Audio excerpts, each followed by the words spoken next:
Across Britain, the traffic cops investigate more death and injuries every year than murder detectives deal with in a lifetime.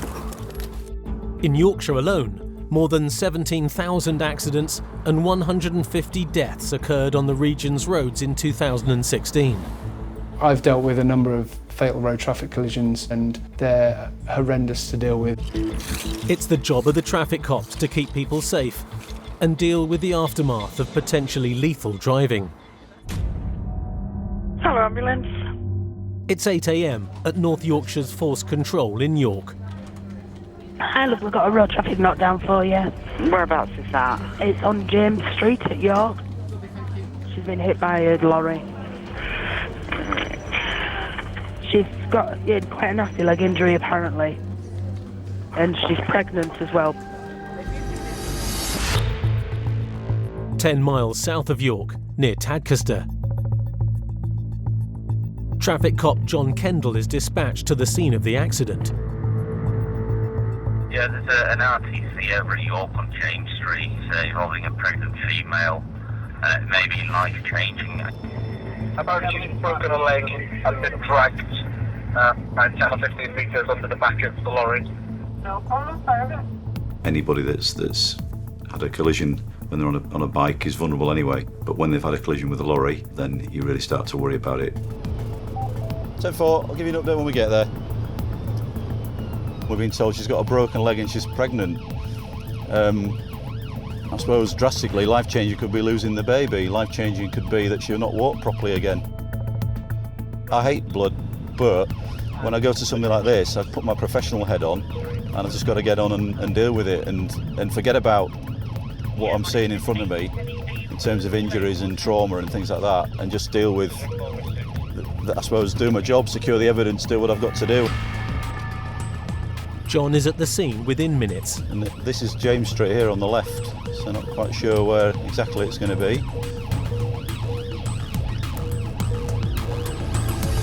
Yes, that's wrong with that. Looks like it.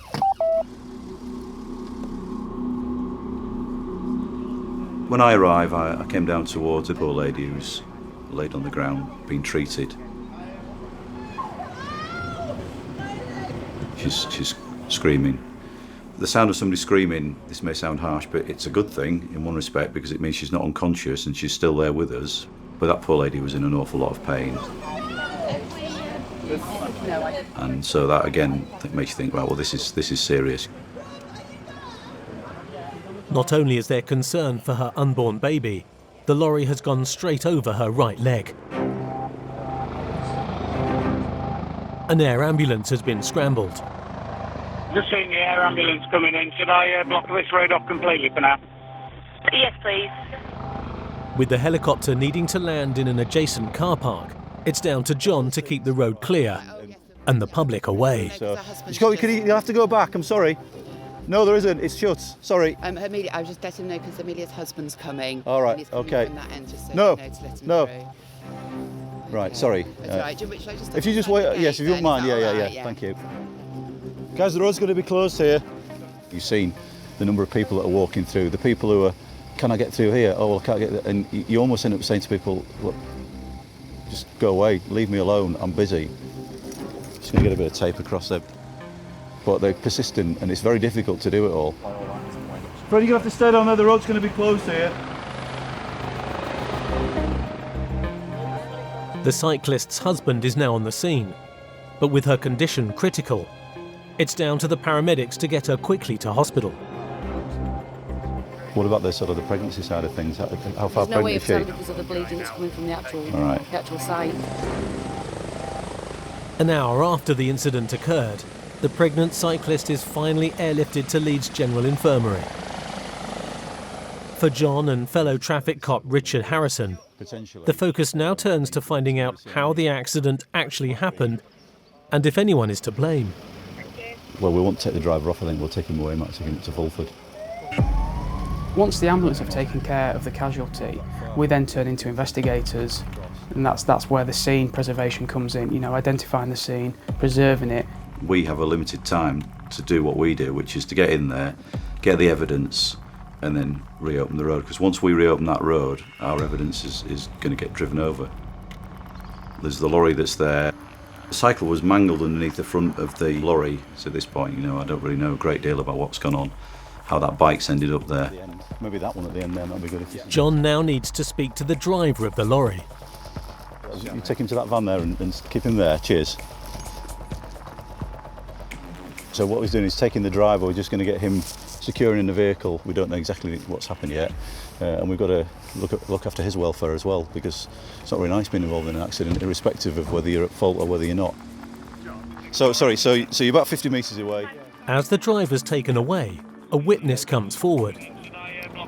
The cyclist was coming down the cycle lane, just crossing the T-junction. The truck pulled out and just hit her. She went underneath the wheels. Truck, With a witness statement secured, John now wants to find out the driver's side of the story and takes him in for questioning at York Police Station. Coming up, fears grow for the state of the pregnant lady's baby. To her, that was everything, making sure her unborn baby was fit and well. And a hit and run turns out to be more than it seems. There's always a reason why people don't give the details. Unfortunately, in your case, because you're shown as being wanted.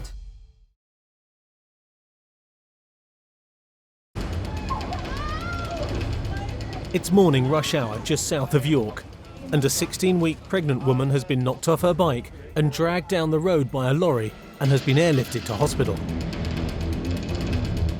Traffic cop John Kendall is taking the truck driver to York Police Station for questioning. Just have a seat. One of those there, make yourself comfortable. I've done what's called a non-challenge interview. Basically, we don't actually challenge him about anything. We're just asking him to tell us what's happened this morning. And basically what he says is he has come to the junction, he's looked both ways and looked again, and he just hasn't seen the cyclist. And what he says is he thinks she must have been in his blind spot when he's looked, because she would have been below the level of his eye line. Now that the driver has been interviewed, the collision investigation unit is called in. They'll photograph the whole scene. We need to do a thorough job, and that's why the whole road is closed, so people can conduct the necessary investigation safely. Police still need to work out what, if any, action should be taken against the truck driver and decide to reenact the accident. As the lorry approached the junction, the cyclist has been travelling along the main road. The lorry driver has then pulled left out of the junction, straight into the path of the cyclist. Dave has put himself in the position of our driver from this morning, basically to look at what view he would have had. Then we can look at blind spots. Where could she have been that he would have missed it? This appears to be a straight-up case of driving without due care and attention. He's just not paid enough attention to the road that he's turning into, and that's resulted in a serious collision. I think perhaps drivers in general have got to get a bit more used to seeing more cycles out and used to sharing the road space with them, and just maybe taking a little bit more care when it comes to it, because as I say, whether you're in the right or in the wrong, they're still vulnerable. The fate of the driver now rests firmly on what happens to the lady and the baby. If she doesn't pull through, it might not just be a careless driving charge he's facing, but manslaughter. At the time of the collision, she was teetering, on the balance for some time.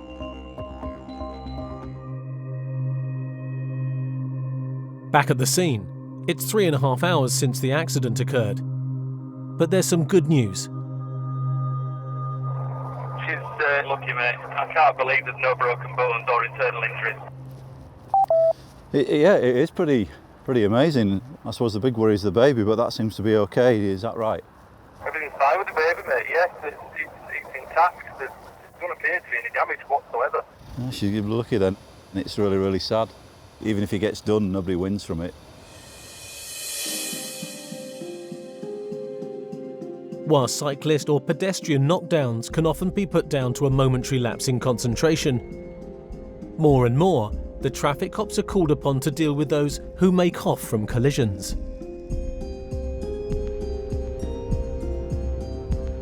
Back at the Force Control Room in York, it's 5:50 p.m. and a 999 call comes in. Police emergency. Hi there. Oh my God. Hello, what's going on? You're at police emergency. Yeah, we're tailgating a car and he's just hit and run a lady. On foot, is it, or? No, in a car. He's smashed into the front of her and he drove off. Traffic cop Paul Cording is just outside Harrowing at the start of his shift when he picks up the call. Received. Yeah, basically we've got a report of a vehicle that's crashed into another vehicle, failed to stop at the scene and then made off. Oh my God, he's just hit another person. He's just hit another person. See another vehicle again? Okay, this vehicle has collided with another vehicle on the 168. After making off from the original collision 8 miles away, the suspect driver has been involved in 2 more collisions. So the latest update is there's possibly 2 people trapped in the vehicle as well. It's a high priority call now. So I'm just going to stay on line until police arrive. Oh yeah, I see flashing lights. They're here now. Hello. 2 cars have been involved in a side-on collision, a red Toyota Yaris and a black Renault. Right. Have you spoken to this chap at all? Paul is still on his own, so has to manage the scene until backup arrives. Yeah, if you can. My first sort of like priority is the casualties that are in the vehicle. Just make sure, check on their condition, check that the ambulance and fire brigade are still en route and offer first aid where I can. Hello, how are we doing? You all right? Are you all right, my love? Are you injured at all? She's not injured, she's just right. in shock. I can understand that. We'll get everything sorted, okay? This very kind lady is a nurse, isn't it? A midwife. Midwife, awesome. She's going to look after you while we just find out exactly what's gone on. The main thing is that you're not injured and we can replace bits of metal and stuff like that. The nurse who was there told me that the lady wasn't injured, she was just in a bit of shock. And then I looked into the other car to see the chap just sat there eating a bit of pizza, which he had on his passenger seat. Yeah, so The man sat just 3 feet away from the victim in the red Yaris is the driver of the black Renault that hit her. Neither of the driver's doors could open, and I think, to be fair, this was causing the lady in the other car a little bit of stress. Which car are you in, sir? This one. You're in? I was a passenger. Right, are you injured at all? I'm not injured at all, no. Lovely. Basically, First, Paul needs to talk to the lady in the red car's husband to get his account. Yep. She flashed him to warn him that we were here. He took no notice, as you can see. Yep. We pulled to the side of the road, and I'm pretty sure she was near enough stationary, and he just drove straight into her. Right. Okay. He's not fully with it now. He's like a man that's had a bit of drink, I would say, but I can't smell anything off him. So, I think certainly medically there's something not right with him. Can you do that later? Let me apologise to them. Yeah, we'll sort out in a minute. It's coming a couple of We'll sort it. All right, well, just say sorry to them. Yeah, we'll sort out in a minute. Yeah, no, listen, we can say sorry to her afterwards. Right. We need to make sure that the doctors and everything look after her first. Yeah, well, let's get you seen and then make sure you're all right, and then we can see what's going on, can't we? Come on, let's go over it. When he's first got out of the car, the first thing he wants to do is apologise, which is great, but he's clearly at that point not 100%. Will you just come and have a quick chat with my colleague? Because you've been involved in a bomb, we need to carry out breath tests and stuff like that. So, you pop yourself out then, make sure you don't fall down because... I'll speak fine. Right, if you just come this way. Just pop yourself in there then. This is my colleague Tony. Okay, yeah. Hi, Tony. Oh, excuse me.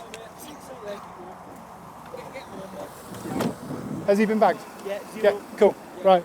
So yeah, that's fine, they're ready for him. The breath test is negative, but Paul discovers a possible explanation for the driver's actions. He's what, sorry? Insulin. Right. You don't carry anything with your leg like that. No. He's an insulin-dependent diabetic, and what's happened is 3 weeks prior to the collision, he's been fitted with a new insulin pump. He's checked his bloods before he's left work. They were okay, although he said they were a touch on the low side, but well within the parameters. So he's got himself a pizza. He's had some of that pizza before he's left, and then he's set off to go home, and then he can't remember anything until he sees all these blue lights and sirens. The concern is, if you like, is knowing that he's a diabetic, has he driven knowing that he's not feeling well? In that case, we could be looking at offences, or has it just happened? We'll get to the bottom of it, but the main thing is for me that nobody's seriously injured. With the casualty on her way to hospital for a precautionary checkup, all that needs to be done is to move the cars and open the road again. No, just put it off the road slightly there. I think the steering's knackered, so it's just so we can get a bit more of the road open.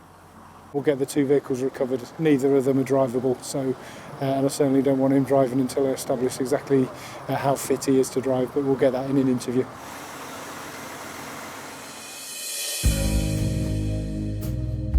"10 miles south of Harrowgate, it's 9:30 p.m. on the outskirts of Leeds. West Yorkshire traffic cops Adrian Fickling and Vanessa Stead get a call to attend a pedestrian knockdown. Are you able to attend? Yeah, pass details, please. Thank you. We've got it outside a shop called McCoy's. It's a male who's been knocked down. The vehicle has failed to stop. IP is a 36-year-old male with injuries to and ribs, possible facial bleeding. So straight away you're thinking, right, have they been hit by a stolen car, have they been hit by an uninsured car, how bad are their injuries, you know, are they life-threatening? There's a lot of things going through your mind. It sounds like it's outside a shop, so hopefully we might be able to get some CCTV. Is there anybody else attending? There's a couple of divisional units en route. I believe ambulance are code 6 as well. Received, thank you. We're not far away.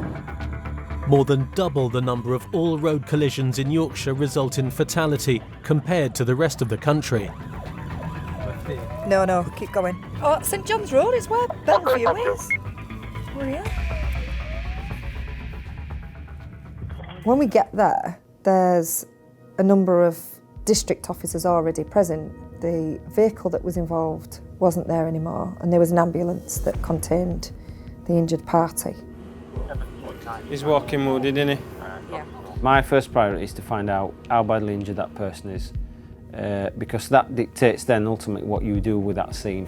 You alright, fella? Sorry to see you've had an injury.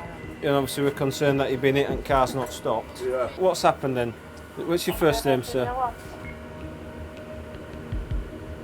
What is your current address?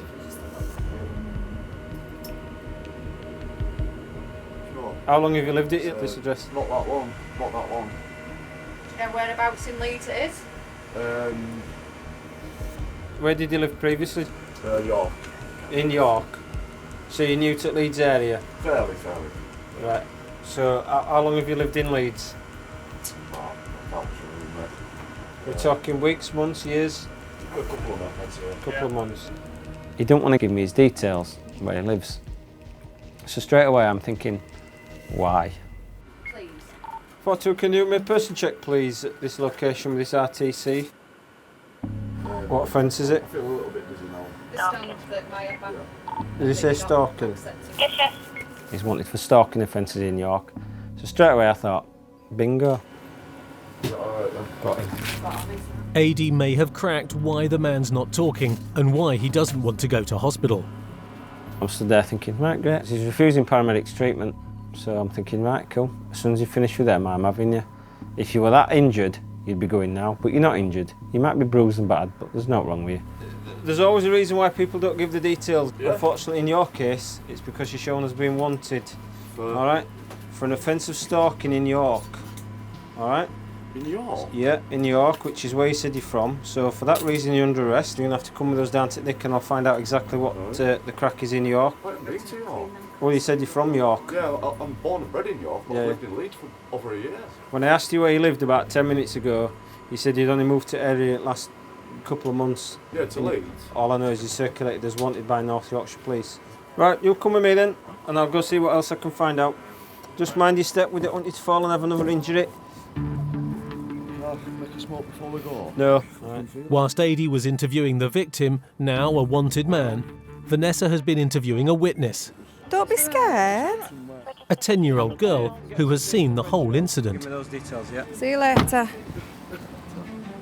I was distracted by a young witness.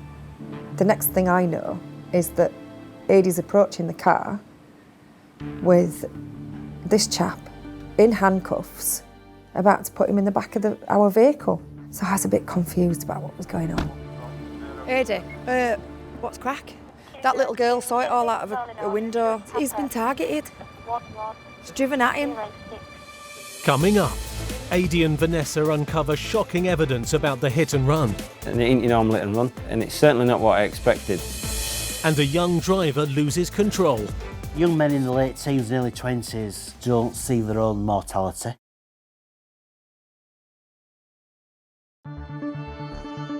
On the outskirts of Leeds, West Yorkshire, PC's Adrian Fickling and Vanessa Stead have responded to a hit and run. Sorry to see you've had an injury. But although the victim is a wanted man and under arrest... Right, you'll come with me then, and I'll go see what else I can find out.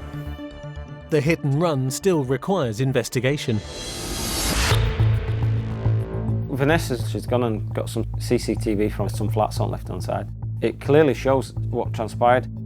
Our victim is walking down the road on the pavement and the suspect vehicle drives past them in the opposite direction. And it appears as though something is shouted from the window because the victim stops, turns around, and then eventually starts walking back towards the suspect vehicle, which has now come to a stop. The victim crosses into the road, speaks to the driver through the window for 30 seconds or so, at which point the vehicle drives up the road, does a magnificent turn in the road and floors it.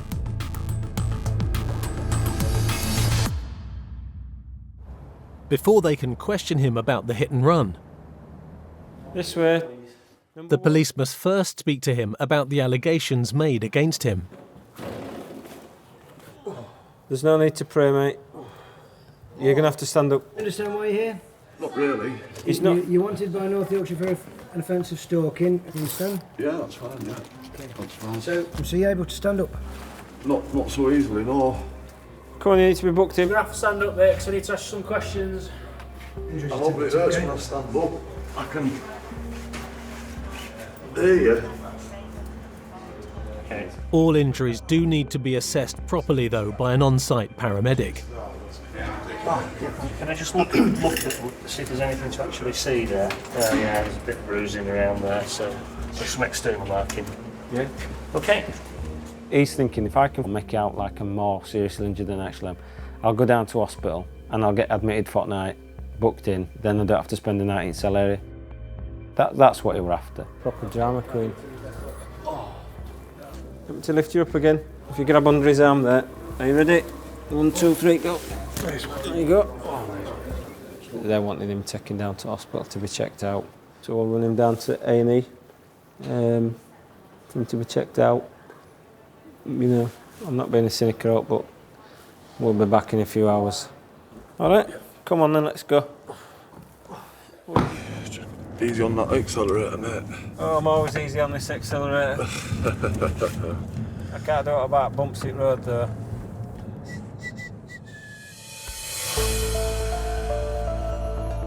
Quite mild tonight. Yeah, it's not bad. It's pretty good for March, to be fair. 11 miles west in Bradford, PC's Trevor Brown and Ellis Adams are at the start of their night shift. It's a time of night when the traffic cops often keep an eye out for young drivers. Oh dear. It's crashed, Yeah, it has, yeah. They spot a group of young men stood round a car that's marooned in the middle of a roundabout. Who's driving it? Well, somebody is out there. He didn't get there on its own accord. You driving it, fella? Come with me then, have you got your licence on you? Hey presto, with an Audi S3 in the middle of the roundabout. Whilst Trevor tries to contain the growing number of youths gathering at the scene, Ellis interviews the 22-year-old driver. Finish with it, you can have it back. Where have all these come from? I'm assuming they weren't all in the same car, were you? No, they only me and my two friends. Right, who are the other fellas, do you know? No, I don't know, because it was friends, I just landed with good over from the roundabout. Right, okay. No worries, pal. They all didn't get in that car, did they? So, you know, where's the other cars? Where are the other cars gone? And there's a few other cars milling around. Is it your car or is it a hire? It's your brother's. Does he know you've got it? Yeah, he does. Right, fantastic. Having established he's borrowed the car and that he has a valid licence and insurance, Ellis and Trevor need to work out what actually caused the crash. I'm looking at the angle of where it's come from. So it must have, well, it's come across, look. If you look over there, it's come round and bent, so it's come straight across. How fast were you going when you were approaching the roundabout?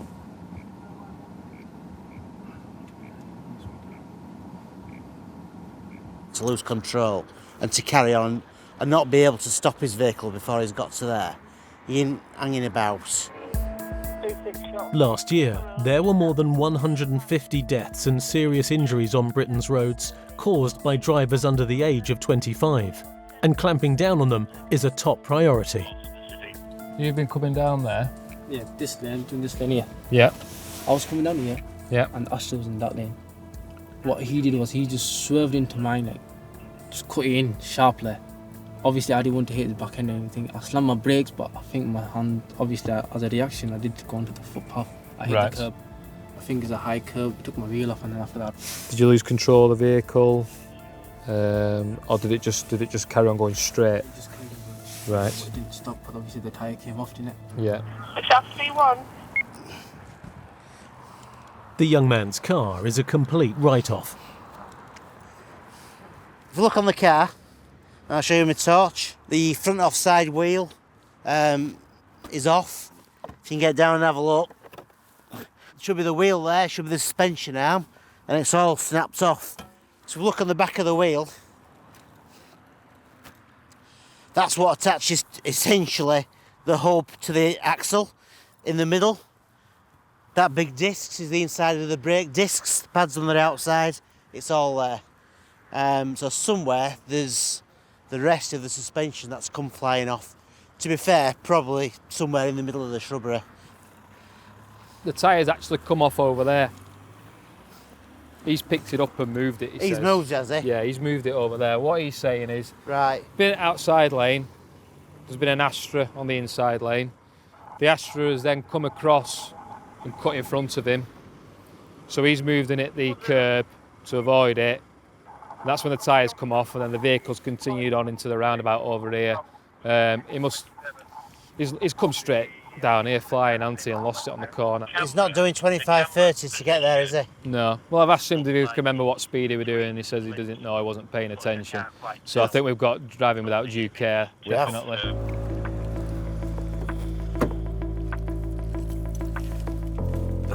Right, at the moment, you're going to be reported for consideration of prosecution for driving without due care and attention, okay? That doesn't mean to say you're going to get done for it. You're just going to be reported for consideration at the moment, all right?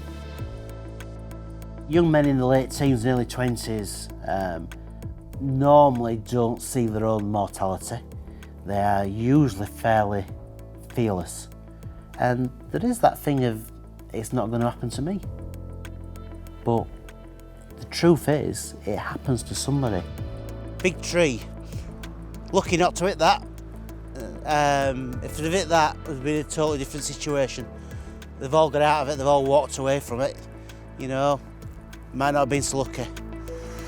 Whilst the car is towed away, the driver and his mates will be making their own way home. You're getting a lift? All right. If you end up not feeling right, you're feeling a bit ill, just get yourself checked in at A&E, all right? Okay.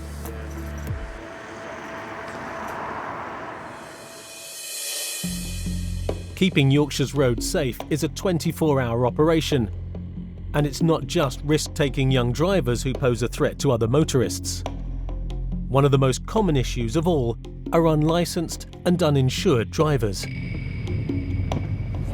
Fuel lights just come on. Where you are is a medical centre there. Just under a quarter of a tank, we'll probably get another 70 odd miles out of it.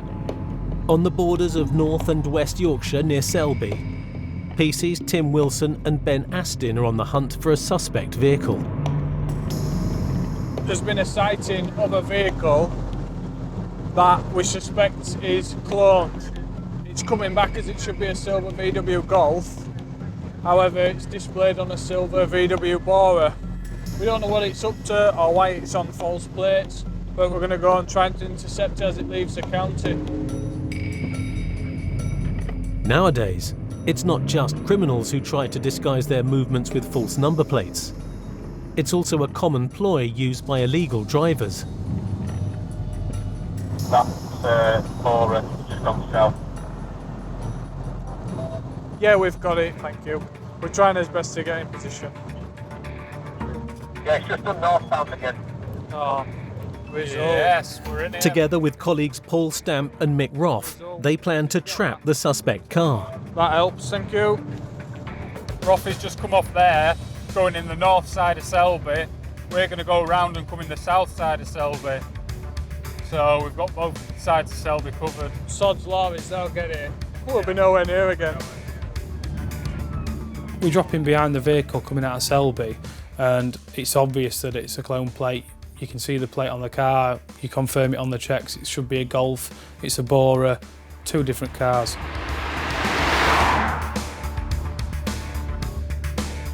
9-1, where are you, please? 9-1, we are at Campbellsford. They've got it behind it, the other two boys. Can you sort a stinger out, please? And I got on to Tim and Ben and said, look, you're going to have to get a stinger out up the road, because if he doesn't stop here, you're going to be my only chance to stop it. He wants stinger out. Possible stinger option. It needed some solid cover, There are mate. two vehicles down here, Steve, I'm trying to light it up when it comes to Campbellsford. In there? If it does stop, Yeah. then 9-1 can sting it. How long have I got? About 2-3 minutes. Decision was made that one vehicle would try to stop it and ourselves would get out of the vehicle and deploy stinger in anticipation for it coming through. 9-1 Ruffy, we are in the driveway immediately after Brigg Lane to your near side, between Brigg Lane and the Commerson. Getting the stinger ready to go. They're just approaching the offside bend in Campbell's first. I'm coming now. Stop the vehicle. Proceed. I've got stinger out ready and they put the blue lights on. You see it stop there. We're ready for something like out of Dukes of Hazzard for it to come flying past, and it stops. Bit of a surprise.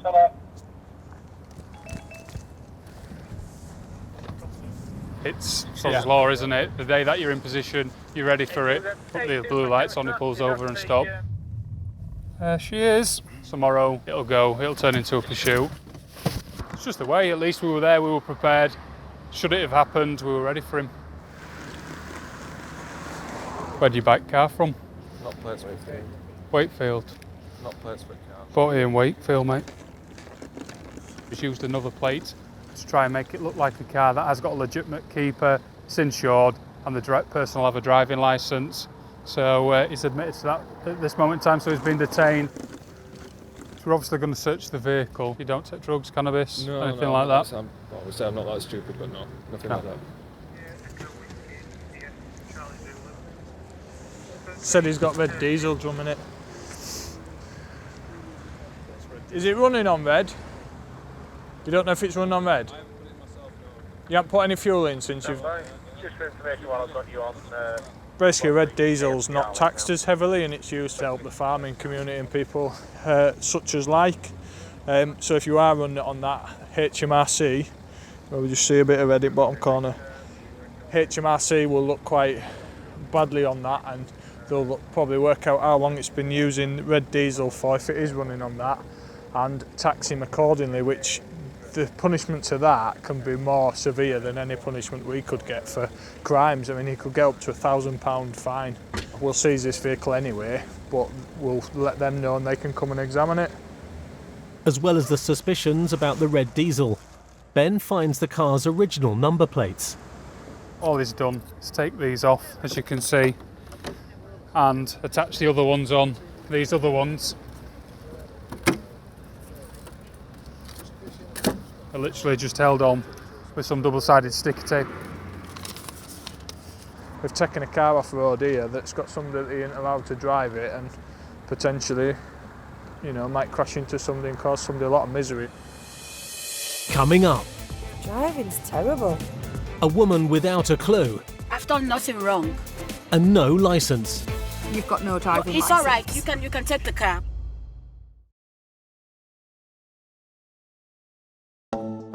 It's early evening, a mile from Leeds city centre. Traffic cops Adrian Fickling and Vanessa Stead are back on shift. Going quite fast, isn't it? We're coming out of a junction on Stanley Road, which is Armley, outskirts of Leeds, and I've seen this silver Mondeo, and it just did a manoeuvre, and I thought, that's rubbish. I think he's drunk. I don't know, he might just not be able to drive. There, do you see him? He's erratic, his driving's erratic. Driving's terrible. The indication and lane changing was just something to behold. It looked like the driver was either drunk or following a sat-nav and lost, or didn't have a licence and just couldn't drive. If he's got a licence, it'll be one of them that you buy. Off eBay? Yeah, he's got an an eBay licence. eBay. Vanessa and Adi pull the driver over for questioning. At least he's trying to find somewhere decent to pull up. Here we go. As I looked in the vehicle, there was a very pleasant lady sat there. Your driving's just a bit erratic. We just wondered. Are you going to work? I'm going to work. Ah, right, okay. Where do you work? All the way to Harrowing. Right, just give me 2 minutes. I'm just going to run some checks and then I'll let you go. All right. He left on his own, so I'm guessing he'll have picked him up from somewhere else. Another driver around me can't find any seeds at the moment. What's the reason for a driving like that then? She's just rushing to work. X-ray Romeo 42. Can you do me a person and deal check please on Scott Hall Road if you can? Yep, I think so. Right, you need to slow down, all right, and you need to think about your driving. Because we thought you were drunk. Seriously, we did. When I can tell that you're not. Showing a provisional licence. 3 points on there. Thank you. Vanessa, do you want to bring her in? She's got a provisional only. Adi's check reveals that the lady has just a provisional licence, which means she shouldn't be driving on her own. Can you just jump out and come and take a seat in our vehicle? There's something that we need to discuss with you. All right. 42, that's received, thank you. In that case, can you arrange recovery for a vehicle on Scott Hall Road junction with Shellbrook Mount? And it is for drive, otherwise in accordance. Okay. So, okay. Do you hold a driving licence? I have the provisional driving license. Yeah. Okay. And do you hold a driving licence for any other country or just the UK provisional? Just the UK. Right. Okay. So you understand that you're not driving within the parameters of your driving licence at the moment? No, I don't think so. I don't know. Right. And when did you apply for your original licence in this country? This year. I just got another one this year because the other one got missing. That'll explain your erratic driving. Yeah. No, but I've been driving. I've always going. I didn't think I drove any. Your driving has alerted us to you. It's made us think there's something not quite right there because you've clearly not had any lessons to learn how to drive properly. I've done lessons. You know, I've done lessons. The only thing there right, but you've not passed a test. No, the only thing there is I've not really passed this test, so to say, and not only that, because I've not had money to do another one. The frightening thing is that quite often people that drive regularly that haven't got a licence can actually drive, but this lady couldn't. She could not drive for toffee. So because you're driving otherwise than in accordance with your driving licence, we're going to have to seize your vehicle and you'll be reported for that offence. All right? For which you'll probably have to go to court. I've done nothing wrong. You have? I've always driven. If they go to the camera, they will see that I've done nothing wrong. Right, Why? so there's something that's alerted us to your driving. No, I don't know. I don't know. Maybe it's because it's rickety. Because it's just rickety. It's just rickety. No, it's because you're erratic. At the end of the day, you've got no driving licence. It's all right. You can take the car. Please, can I go now? The lady has no option but to call a friend to collect her. I've been paying so much money to pass this flaming driving stuff, and it's not been working. What am I going to do when they see the flaming name and they don't pass it? I can just, if not for my children, I'll just walk into the car and do this. That gentleman will allow you to take whatever you need out of the car. My stuff is there, is it? Is it? So it's on there. If you watched her driving, it were erratic and irrational, and those sudden movements could cause somebody else to swerve out of the way and end up ultimately have an accident or knock somebody down as waiting for a bus at the side of the road. I've done nothing wrong. I'm not a criminal or something. You've got criminals and drug addicts all over the place. You know, they said to me they thought I was drunk. I don't take any alcohol, so I don't see why I was stopped. Anyway, thank you very much. Good night. At the end of the day, whether it's the criminals or the genuine driver who just wants to make a living, if they have an accident, it's the same outcome.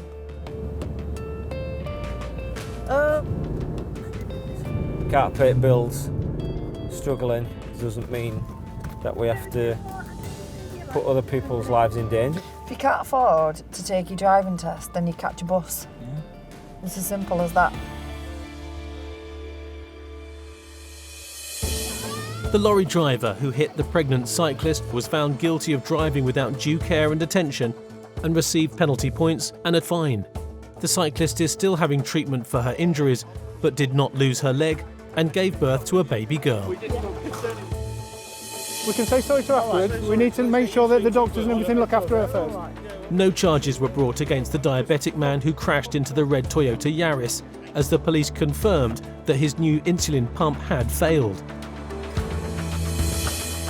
There was no action taken against the young driver for careless or dangerous driving due to insufficient evidence. He ain't hanging about. The man without a licence and no insurance who switched his number plates was given a community order. Is it running on red? And no action was taken against him for any offences relating to red diesel. Driving's terrible. You might just not be able to drive. The lady without a full licence pleaded guilty to driving otherwise than in accordance with a licence and received 3 penalty points and a £220 fine.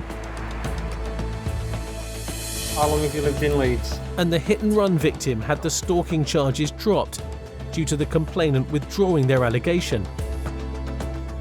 He was released from hospital the following day. I did check up next day and released nothing wrong. Back to Nick. The case of the driver who knocked him down is still under investigation.